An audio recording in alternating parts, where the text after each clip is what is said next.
One fighter jet program will cost $1.7 trillion over its lifetime, more than most countries earn in a year.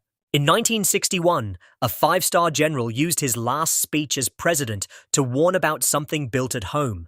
80 years later, it's bigger than he ever saw it.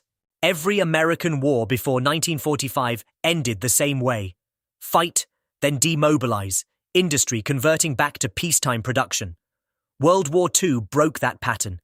The Cold War made the break permanent. For the first time, a standing arms industry stayed built, not as an emergency measure, but as policy. By the end of the 1950s, defense spending topped 9% of the entire American economy, a share it's never matched since.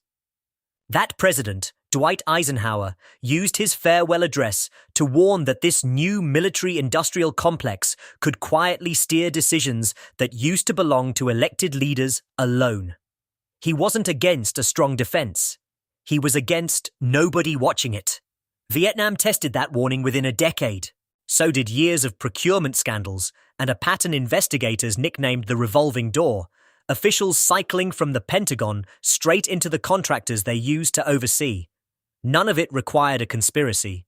It only required an industry whose survival depended on the government continuing to buy. After September 11th, the US went to war twice. First Afghanistan, then Iraq, the second time on weapons that were never found. Brown University's Costs of War project later put the full price, including veterans' care and interest on the debt, above $8 trillion. None of this is history. This year alone, US defense spending rose past $1 trillion, more than the next 9 countries combined, with $1.5 trillion already proposed for next year. 5 companies build most of it. One aircraft program alone will cost more than most nations' entire economies over its lifetime. Eisenhower never asked Americans to tear the system down. He asked them to stay alert. Because a machine this size doesn't get steered by accident. It gets steered by people paying attention, or it doesn't get steered at all.